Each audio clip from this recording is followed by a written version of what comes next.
You're watching Real Health. Thank you so much for tuning in. I think that every relationship has expectations from all parties involved, which can prove to be testing. So how can these expectations determine the type of relationships we have, and what happens if these haven't been met? For this discussion, we've invited life and relationship coach Leah Sefor into the studio. Leah, thank you for joining us. Thanks. Now, expectations, I think, in all aspects of life are quite a big thing, but particularly when it comes to relationships, why do we tend to go in with expectations? And is it pretty much most people who do have expectations? Oh, I think everybody has expectations in a relationship, and they come from a variety of sources. So I think people get very attached to a picture of how something should be. Yes. And I think from childhood we're very indoctrinated with storybooks of what romantic relationships are supposed to look like and what the roles are that men and women are supposed to play in relationships. We really observe our parents in relationship. As we get older, we see our friends, different families. So we get into this constant state of comparison of how we think it's supposed to be from what we see in other relationships. And of course, we never really know what goes on in someone else's relationships. Absolutely. But we romanticize it past the point of reality. So we create these really unrealistic pictures, and it can become a massive problem in relationships. Yeah, and I think you make a very good point in terms of we see the best part of everybody's relationship, whether it's the storybook or the movie or people who you are socializing with. Nobody, well, not too many people air their dirty laundry in public. So you see the best of everything, and it's quite a small fraction when you look at the bigger picture. It's tiny, and we all know it's not real. We all know that what we see on social media is just not real. It's all fabricated. So people become far more attached to putting a picture forward of how great it is versus going, you know what, we're really struggling and things are not okay. And women have a lot of expectations about how a man should behave and how he should provide and what he should do. And men have a lot of expectations of how a woman should behave. And we do expect subconsciously, I think, a lot of the traditional roles to be filled. Man must be the provider, the protector. Woman must be the nester, the nurturer, the child carer, taker. And we just, in this modern world, don't live in that reality anymore. You know, both partners have to be providers, you know, and both parties want to be caregivers to the children. So I think the expectations become a lot worse when children are involved, because now it's a whole different element of relationship that requires participation. And I suppose you've got another factor there who can have a bad day, throw a tantrum, be disappointed about something. Completely. And you know, the problem with the expectations is putting the control outside of yourself. If that changes, then I will be happy. If you look like this, do this, speak like this, then I will feel satisfied.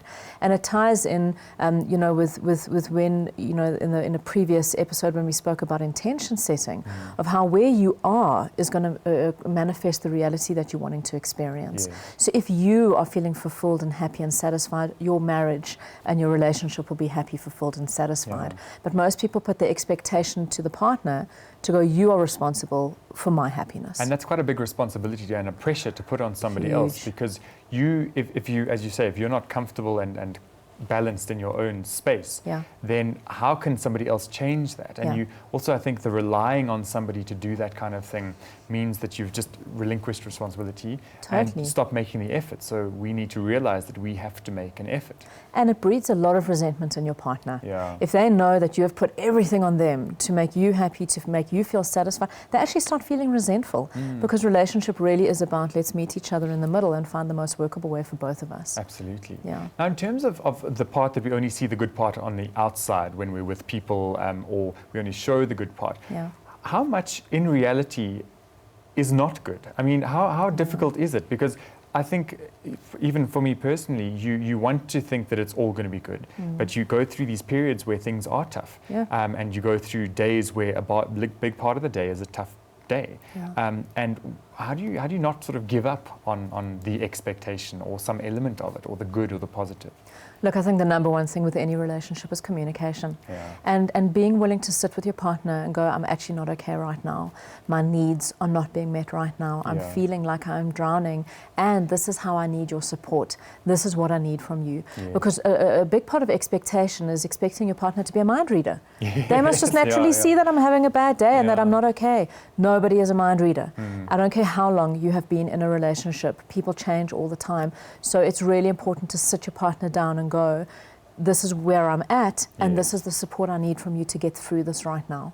And if you are met with a strong resistance from your partner, you are having an unrealistic expectation of them. Okay. If your partner, however, goes, I had no idea, how can I support you?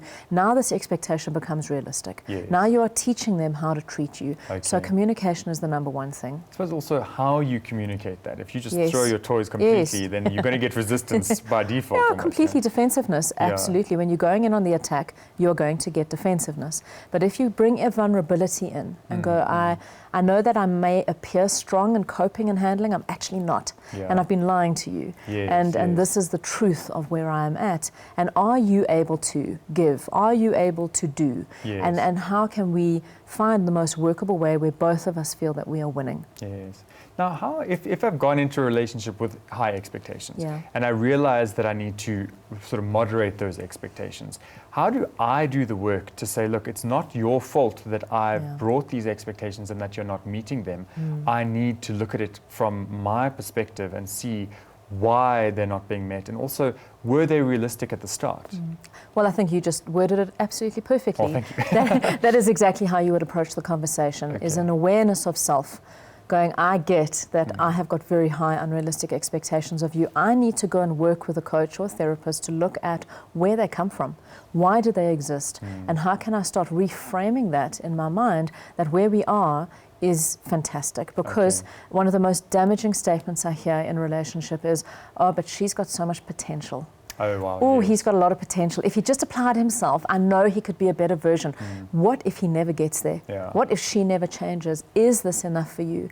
And the expectation is always on the fantasy of what could be versus letting that go and just getting into the reality of what is. Yeah.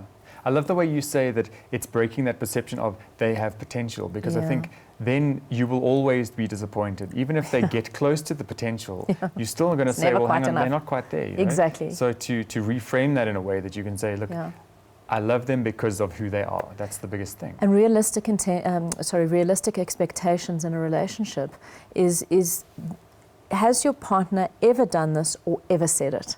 Because we expect them to behave in a way or speak in a way which maybe they've never done. Yes, and that is totally unrealistic.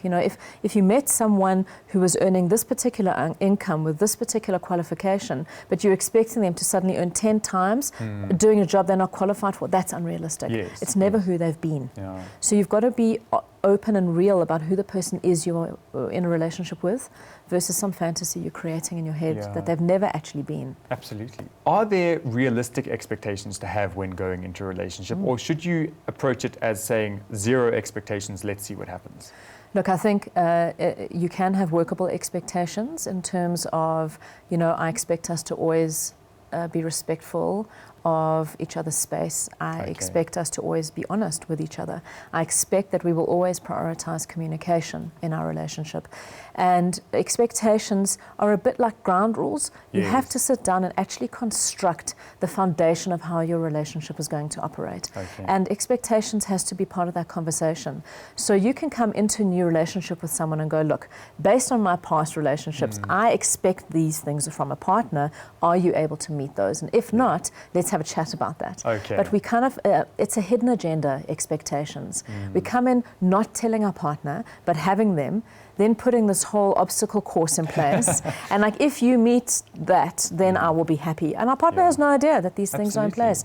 So it's a really important conversation to have at any stage of your relationship of, I have these expectations, you're not meeting them, I'm getting irritated with you, you know that you're messing up, but you don't know why. And then I get passive aggressive with you, and then no one wins. So let's have a bit more of an honest conversation. And if you are not able to have those honest conversations, then you go and work with a coach. Or you go and work with a therapist who can facilitate and mediate those conversations. Because I think that's a big thing as well in terms of the communication side of things. A lot of people have not learned to communicate with, whether it be their siblings, their parents, their friends. They communicate on a certain level, but not on that deeper, more honest level. And it does take a bit of work to get to that point, to be able to do that. Oh, completely. And understanding that communication is only 7% verbal. More than 55% of the way we communicate is non-verbal. And when you're new to a relationship, you don't know each other's non-verbal cues. So you have to learn that stuff. Whereas in a family, you know that about each other.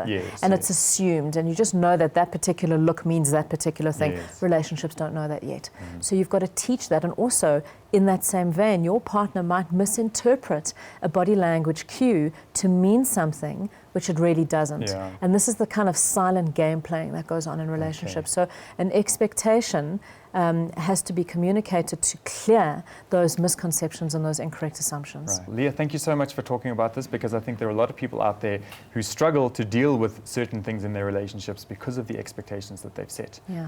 Wonderful. No, absolutely. Thanks for having me. It's a pleasure. Thank you.